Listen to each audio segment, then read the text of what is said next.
Alkene की chemical properties में जब आप मार्कोनिकोफ रूल को चेक कर रहे थे, किसको बेटा? Markovnikov rule. और क्या था मार्कोनिकोफ रूल?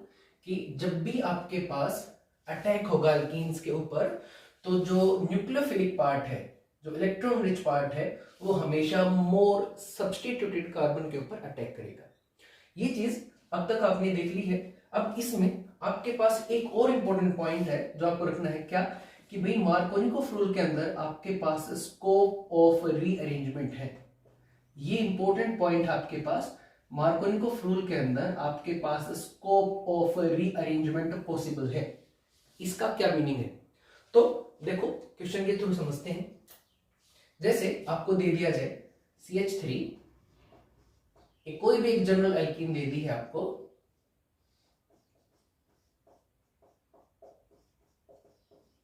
और इसके ऊपर अटैक करा दिया HCl का। तो मार्कोनिकोफ रूल जो अब तक आपने पढ़ा है, कई कई स्टेटमेंट के तरीकों से आप उसकी बात कर सकते हो, लेकिन उसके अंदर जो मेन स्टेटमेंट है आपके पास, वो मेन स्टेटमेंट ये कहेगी कि भाई आपके पास जो नेगेटिव पार्ट है उसका अटैक हमेशा आप ज्यादा डिग्री वाले एल्कीन के कार्बन के ऊपर कराएंगे। उसको आप ऐसे भी आप कर सकते थे कि नेगेटिव पार्ट आपके पास उस कार्बन पे अटैक करेगा जिसके पास हाइड्रोजन आपके पास कम है। यही था ना जी?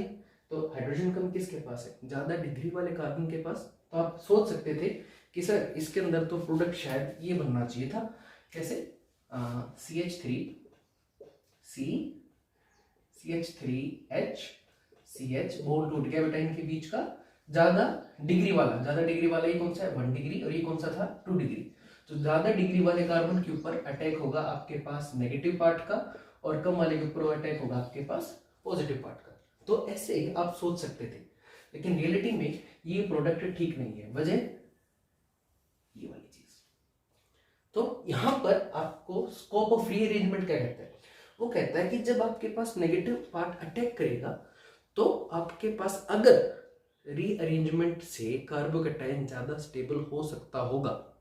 फिर से सुनो, अगर रीअरेंजमेंट की वजह से कार्बोकैटायन को ज्यादा स्टेबिलिटी मिलती होगी, ऑब्वियस सी बात है, तो आपके पास कार्बोकैटायन ज्यादा डिग्री वाले कार्बन पर अपने आप को रीअरेंज कराएगा। लेकिन ध्यान रखना कि वो रीअरेंजमेंट जस्ट आपके पड़ोसी नेबरिंग कार्बनों पे, एडजेसेंट कार्बनों पे ही पॉसिबल है।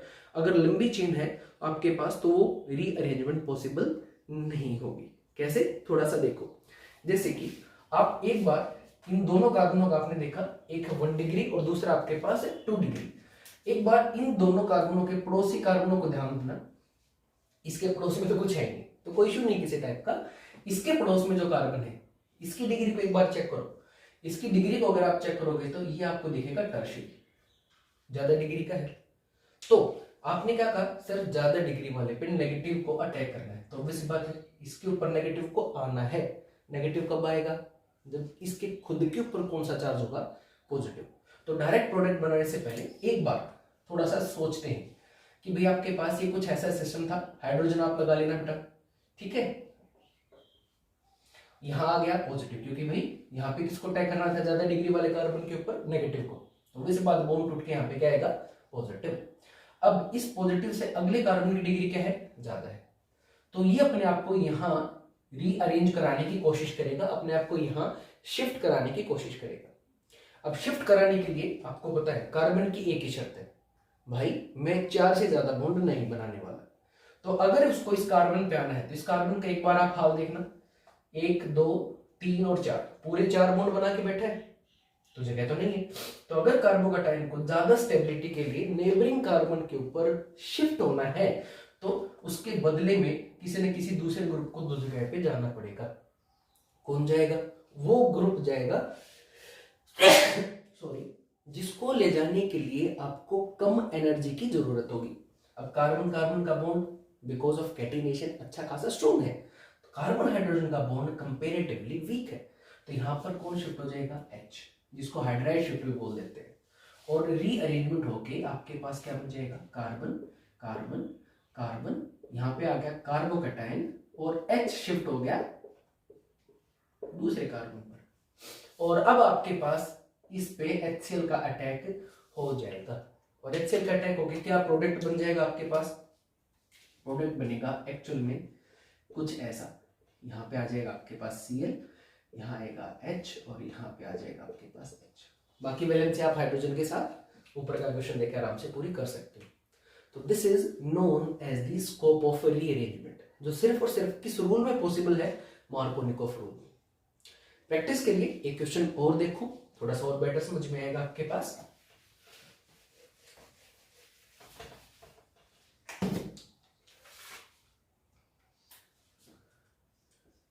CH3C CH3 C2H5 CH double bond CH2, इसके ऊपर अटैक करा दिया आपने HBr का।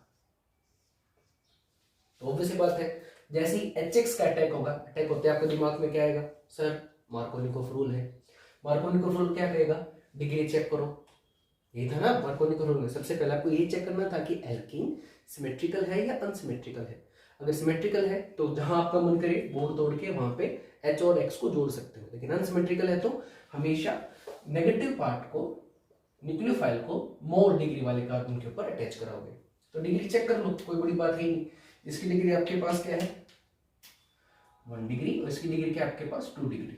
एक बार इससे अगले कार्बन पे आना, अरे इसका अगला कार्बन तो कुछ है नहीं, ये तो टर्मिनल कार्बन है, लास्ट में आता है। लेकिन इस कार्बन की अगर आप डिग्री चेक करोगे तो ये तो आपको 4 डिग्री दिखाई देगा। भाई साहब इंडक्टिव इफेक्ट इसको तो बहुत ज्यादा स्ट्रॉन्गली स्टेबल बना देगा। तो अब क्या होगा? तो अब होगी रीअरेंजमेंट। अब फिर से आपके पास पॉसिबिलिटीज है, मिथाइल है 2 और एक है इथाइल। किसकी रीअरेंजमेंट पॉसिबल होगी? जो हल्का ग्रुप होगा, जिसको तोड़ना आपके चेन के लिए ज्यादा इजी रहेगा। अब मिथाइल तो बल्कि हो गया है, मिथाइल आपके पास अल्केन, तो आपके पास डायरेक्ट प्रोडक्ट ना बनती है, पहले क्या होगी? रीअरेंजमेंट। कैसे? CH3C CH3 C2H5 CH कम डिग्री वाले पे नेगेटिव, ज्यादा डिग्री वाले पे हमेशा पॉजिटिव। अब पॉजिटिव क्या करेगा? अपने आप को रीअरेंज करेगा, ले जाओ जी, ये खुद जाएगा यहाँ पे, और ये जो CH3 है ये आएगा यहाँ पे, और रीअरेंज होके आपके पास क्या बन जाएगा? बना दो फटाफट से।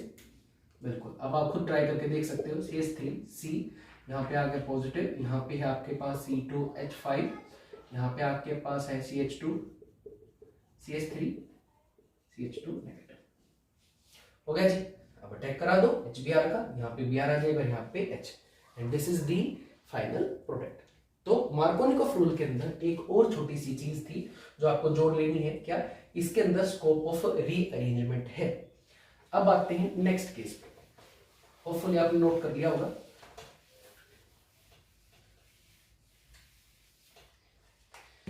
और वो है आपके पास एंटी मार्कोनिकोफ रूल। क्या है बेटा वो? Anti Markovnikov rule.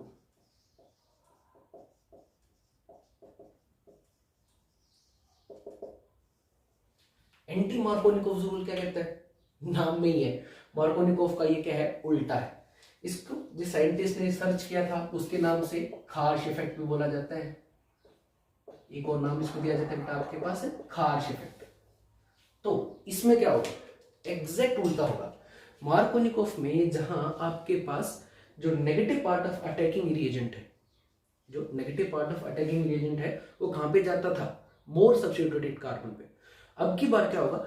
जो मोर इलेक्ट्रोनेगेटिव कार्बन होगा, क्योंकि अब की बार मोर इलेक्ट्रोनेगेटिव वर्ड की यूज किया, अभी समझाता हूं वो भी मैं, वो अब की बार लेस डिग्री वाले कार्बन पे जाएगा। तो what is anti Markovnikov rule? Statement क्या रहेगी? द नेगेटिव पार्ट या the more electronegative atom of the attacking reagent will attach to the less substituted carbon atom. तो सीधा जैसे कि CH3 CH double bond CH2, इसके ऊपर अटैक मान लो आपने करा दिया HCl का, तो ज्यादा इलेक्ट्रोनेगेटिव पार्ट कौन सा है? Cl। ठीक है जी, उसको कहां पे जाना चाहिए था? मार्कोनिकोव के हिसाब से, मार्कोनिकोव के हिसाब से उसको जाना चाहिए था इस वाले कार्बन पे। डिग्री ज्यादा है ना जी, ये 1 डिग्री और ये 2 डिग्री है। लेकिन अगर यहां पर स्पेसिफिकली होगा HBr, और उसके साथ में कंडीशंस होंगी पेरोक्साइड की। HBr होगा, साथ में क्या होगा, पेरोक्साइड। तो आपको पता लगाना होगा अपने दिमाग में, आपको ये याद करना होगा कि अब की बार भी मार्कोनिकोफ नहीं होगा, जस्ट HBr के केस में मार्कोनिकोफ लगेगा। लेकिन जब मार्कोनिकोफ के साथ में पेरोक्साइड आ जाएगा तो एंटी मार्कोनिकोफ रूल अप्लाई हो जाएगा। और एंटी मार्कोनिकोफ तभी बात की थी, डिग्री चेक करो, ये लीजिए डिग्री, ये 1 डिग्री और ये 2 डिग्री है।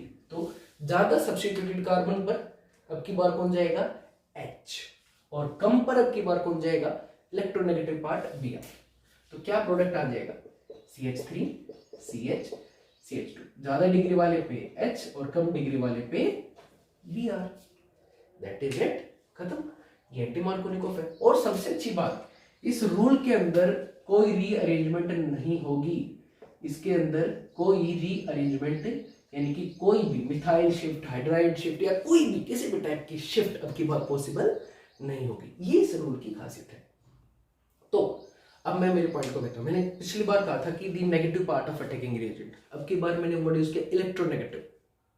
क्यों, क्योंकि पेरोक्साइड की कंडीशन में ही रूल लागू होता है। और बेटा जी ये वाला जो सिस्टम है, अब की बार जो बॉन्ड टूटेगा वो बॉन्ड टूटेगा फ्री रेडिकल तरीके से, यानी कि रिएक्शन फ्री रेडिकल मैकेनिज्म को फॉलो करेगी। और जब भी कोई रिएक्शन फ्री रेडिकल मैकेनिज्म को फॉलो करती है तो उसमें नेगेटिव पॉजिटिव नहीं, रेडिकल्स बनते हैं। तो दैट इज वाई मैंने अब की बार वर्ड यूज किया मोर इलेक्ट्रोनेगेटिव पार्ट। और ये सिर्फ और सिर्फ किस पे होगा, फिर से देख लो इसकी कंडीशंस के एंटी मार्कोनिकोफ की। कंडीशन नंबर 1, ये सिर्फ और सिर्फ HBr की कंडीशंस में होगा। HCl HF HI कोई भी आ गया तो ये अटैक नहीं होगा। प्लस इसके साथ में क्या होना जरूरी है, पेरोक्साइड, तो ही ये होगा, अदरवाइज ये चीज नहीं होनी। मैकेनिज्म कौन सा फॉलो होगा, पिछली बार आपके पास हेटेरोलिटिक था, अब की बार होमोलिटिक है। और आपके पास रिएजेंट क्या है, फ्री रेडिकल। हो सकता है आपको खाली पेरोक्साइड वर्ड मिल जाए, हो सकता हो आपको पेरोक्साइड के अलावा कोई पेरोक्साइड का पर्टिकुलरली जैसे H2O2 लिखा मिल जाए। क्या ये पेरोक्साइड ही तो है, इस टाइप से। बेंजोइल पेरोक्साइड मिला कैसे, C6H5C डबल बॉन्ड O।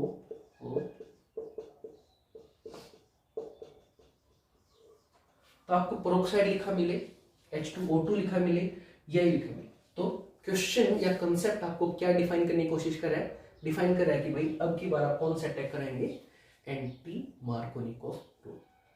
ठीक है जी। अब 2-3 क्वेश्चन एक बार इसकी प्रैक्टिस कर लेते हैं ताकि कंसेप्ट आपके लिए ठीक से क्लियर हो जाए। तो मार्कोनिकोफ एंटी मार्कोनिकोफ दोनों को एक साथ लेके चलते हैं। जैसे कि आसान से शुरू करते हैं। CH3 CH2 CH double bond CH2, इसके ऊपर 2 तरह से अटैक कराना है। एक बार आप अटैक कराएंगे HCl का, एक बार आप अटैक कराएंगे HBr का in presence of peroxide. Product बनाओ A और प्रोडक्ट बनाओ B। Question number 1। Question number 2, cyclic compound लेके चलते हैं इस टाइप से। यहाँ पे CH3, एक बार आप अटैक कराओ HBr का, दूसरी बार आप अटैक कराओ HBr in presence of benzoyl peroxide. ऐसे भी लिखा जा सकता है बेटा बेंजोइल पेरोक्साइड को। प्रोडक्ट बनाओ C and D। तो आपके दिमाग में जो टॉपिक है वो इन सब के बाद एग्जैक्टली क्लियर हो जाएगा कि भाई आपके पास किस तरीके से प्रोडक्ट बनते हैं। एक और छोटा सा क्वेश्चन लिख लो जब इतने लिखे लिए हैं तो। पहले स्क्रीनशॉट ले लेना बेटा इसका। तीसरा क्वेश्चन और लिख लो।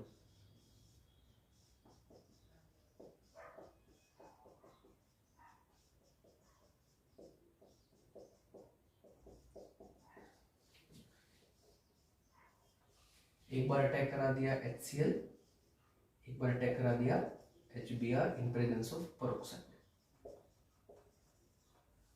प्रोडक्ट बनाओ, एक बार E और एक बार F। तो इसमें शिफ्ट भी होगी, शिफ्ट का कंसेप्ट भी आपके पास क्लियर हो जाएगा। तो आपके पास ये 6 प्रोडक्ट बना के देखो, तो मार्कोनिकोव एंटी मार्कोनिकोव का बेसिक कंसेप्ट है वो आपको आराम से इस टॉपिक के थ्रू समझ में आ जाएगा। तो इनको एक बार बना के देखो। इसके अलावा अब अगर आपको मार्कोनिकोव और एंटी मार्कोनिकोव समझ में आ गया तो अब तो खेल आसान हो गया बेटा।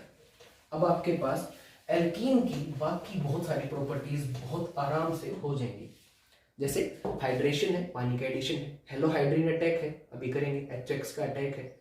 ऐसे ही आपके पास और बाकी रिएक्शन होगी जिसमें भी आपके पास पोलैरिटी आएगी, वो रिएक्शन आराम से अब आपके पास एल्कीन की और इवन एल्काइन की भी हो जाएंगी। ठीक है, अब एक सिंपल सी, जब एल्कीन की प्रॉपर्टीज में हेलोजिनेशन आप करा ही रहे हो तो एक सिंपल सी रिएक्शन और करा लेते हैं। जैसे आपके पास कोई भी एल्कीन है, उसका आपने करा दिया हेलोजिनेशन, तो अब जो रिएक्शन की आप बात कर रहे हो उस रिएक्शन का नाम है हेलोजिनेशन रिएक्शन। उसके ऊपर आपने रिएक्शन कराया X2 इन प्रेजेंस ऑफ भाई ईथर हो सकता है, नॉन पोलर सॉल्वेंट एक किस्म से, या फिर हो सकता है आपके पास CCl4 वगैरह हो, ईथर ले लो या CCl4 ले लो, इस टाइप से नॉन पोलर रिएजेंट ले लिया तो आपके पास क्या बना, बॉन्ड टूटा और इनके ऊपर एक एक X आके जुड़ जाएंगे। ये एक सिंपल सी रिएक्शन है जो आपके पास हो जाएगी। जैसे कि करा के देखते हैं, CH2 डबल बॉन्ड CH2, इसके ऊपर Cl2 का अटैक करा दिया CCl4 की मदद में, तो आपके पास क्या बन जाएगा, CH2 CH2 Cl और Cl। जब एडजेसेंट कार्बनों के ऊपर सेम फंक्शनल ग्रुप आता है तो ऐसे कंपाउंड्स को क्या बोलते हैं, विसिनल। तो इसमें आपके पास क्या बनेगा, विसिनल डाइहैलाइड्स। ये रिएक्शन जो है आपके पास एक कैरेक्टरिस्टिक रिएक्शन है। कैसी रिएक्शन, आपके पास एक कैरेक्टरिस्टिक, मतलब आपके पास कई सारी रिएक्शन उन पर्टिकुलर चीजों को आइडेंटिफाई करने के काम भी आती हैं। जैसे आपको अल्केन और अल्काइन में ये एक कैरेक्टरिस्टिक रिएक्शन है। मान लो आपको दो टाइप के हाइड्रोकार्बन्स होते हैं, एक सैचुरेटेड और दूसरे अनसैचुरेटेड। आपको पता करना है, मान लो आपके पास ये टेस्ट ट्यूब है, एक में सैचुरेटेड एक में अनसैचुरेटेड है, किसी वजह से मिक्सअप हो गई।